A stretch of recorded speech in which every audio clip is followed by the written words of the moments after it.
এখন আপনার বয়স হয়ে গেছে 30 বা 25, ধরে নেন যে আপনার হায়াত 60 বছর, তার মানে আপনার জীবনে বাকি আছে এখন 30 বছর।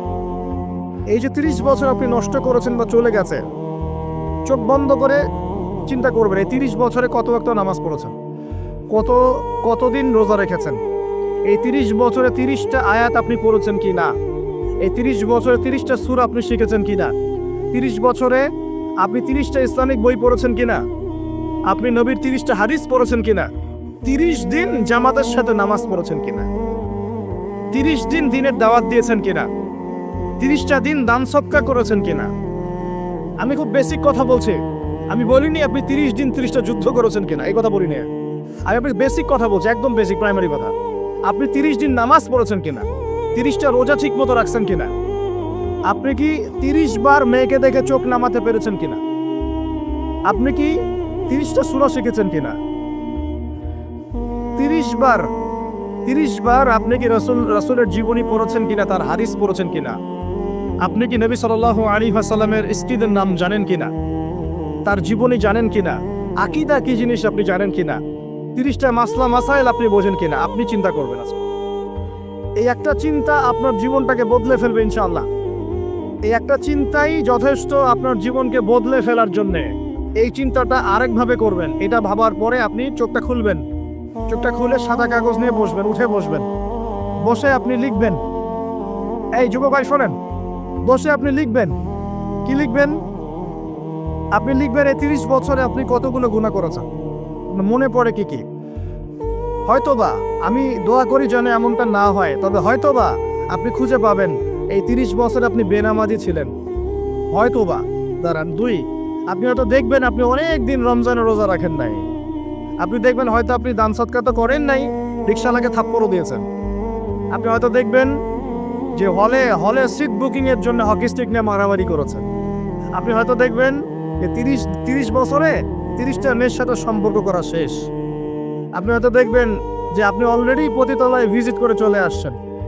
আপনি 30 দিন, এই 30 বছরে 30 বার কমপক্ষে এই মাদকের আসরে বসেছিলেন, এবং 30 বছরের বহু সময় আপনি অনলাইনে নষ্ট করেছেন, পর্নোগ্রাফি দেখে নষ্ট করেছেন, গোপনে পাপ করেছেন, হ্যাঁ, আরো অনেক কিছুই করেছেন। আপনি হয়তো এটা খুঁজে পাবেন। মিথ্যা বলেছেন, প্রতারণা করেছেন, মাপে কম দিয়েছেন, অন্যের উপর অত্যাচার করেছেন। আপনি আপনার যৌবনকে কাজে লাগিয়ে, এই শক্তিটাকে কাজে লাগিয়ে আপনি ইসলামের বিরুদ্ধাচরণও করেছেন, হয়তো এটাও পাবেন। এই একটা চিন্তা যদি করতে পারেন, এখন আপনার সামনে এখন রাস্তা দুটা। আপনার বাকি বয়স আছে এখন 30 বছর। ওয়াল আসরি, সময়ের কসম, আপনার সময়, আপনার জীবনের সময়টাকে মূল্যায়ন করতে হবে। সময়ের কসম, হয় যদি আমার 30 বছর বাকি থাকে এখন, এই বাকি যে আছে কি না আমিও জানি না, কেউ জানে? অনিশ্চিত পরীক্ষার হল, কেউ জানে না খাতা কখন কেড়ে নেওয়া হবে। আর এটা কারাগারের জীবন, মানে কারাগারে বসে কেউ নিজের মন গড়া পদ্ধতিতে চলতে পারে না, যেরকম রুটিন সেরকম চলতে হয়। কারাগারের জীবনে বসেই আপনি সুদ খাচ্ছেন, কারাগারে বসেই ঘুষ খাচ্ছেন, কারাগারে বসেই জেনা করছেন, কারাগারে বসেই বেনামাজি থাকছেন, কারাগারে বসেই হোয়াটসঅ্যাপে মেসেঞ্জারে মেয়েদের সাথে প্রেম করছেন, কারাগারে বসে। এটা কারাগারের জীবন। কারাগারের জীবন যদি বাকি থাকে আর 20-30 বছর, আপনার সামনে এখন রাস্তা 3টা। 1, আপনি কি গতানুগতিক যেভাবে চলেছেন সেভাবেই শেষ করবেন জীবনটা? যদি শেষ করে দেন, তাহলে পৃথিবীর ইতিহাস থেকে আপনার নাম একদিন মুছে যাবে। আপনি একাই কবরে শুয়ে থাকবেন, আপনার আত্মা ইল্লিনে না গিয়ে সিজ্জিনে চলে যাবে। পৃথিবীর কোনো মানুষ আপনাকে মনে রাখবে না, আপনি একাই আযাব ভোগ করতে থাকবেন, কেউ আপনাকে বাঁচাতে আসবে না। শেষ। এবং এই আযাব একবার শুরু হলে কোনোদিনও শেষ হবে না, কোনোদিনও না। কবরেও, হাসরেও, বারজাখেও, এবং আপনার জাহান্নামে। এটা একটা অপশন। 2 নম্বর অপশন, আপনি নিজেকে সংশোধন করলেন, সংশোধন করে গতানুগতিক মুসলিম হলেন। গতানুগতিক মুসলিম কেমন? হ্যাঁ, তওবা করেছি, এখন আমি মাশাআল্লাহ 5 ওয়াক্ত নামাজ টুকটাক পড়ার চেষ্টা করি, আমি মিথ্যা কথা বলি না, আমি হালাল খাওয়ার চেষ্টা করি, হ্যাঁ, আমি পার্ট টাইম কিছু দাওয়াতি কাজ করি, এবং আমি আমার পরিবার নিয়ে সুখে শান্তিতে বসবাস করার চেষ্টা করছি। আমি কোনো ঝুঁকির মধ্যে যাই না, ঝুঁকিতে যাই না। মানে আমি সৎ কাজেও আদেশ করি, কিন্তু ঝুঁকিতে যাই না। মানে কোনো কিছু, এমন কোনো কিছু করি না যাতে আমার উপর কোনো বিপদ আসবে, এটাতে আমি যাই না। এটা গতানুগতিক মুসলিম চলছে। আর একটা হচ্ছে সমাজ পরিবর্তনকারী মুসলিম। এরা কেমন?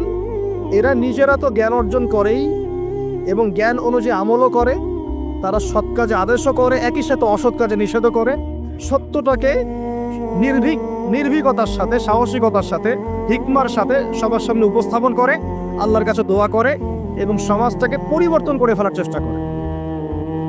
এরা হচ্ছে আহসান, সবচেয়ে উত্তম শ্রেণী। কিভাবে বললাম উত্তম শ্রেণী? নবীজি বলছে তোমাদের সামনে একটা জামানা আসবে, এটাও শেষ জামানা হাদিস। তোমাদের সামনে একটা জামানা আসবে, জামানা সবরিন, কঠিন সবরের জামানা। ঈমান ধরে রাখা হাতে জ্বলন্ত আগুন ধরে রাখার মতো হবে।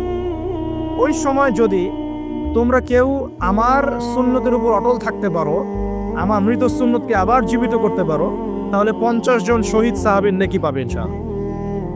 এরা সমাজ পরিবর্তনকারী মানুষ। আর ইতিহাসে যারা সমাজ পরিবর্তনকারী মানুষ, তাদের জীবনে পরতে পরতে বিপদ আপদ বলা মুসিবত আসবেই।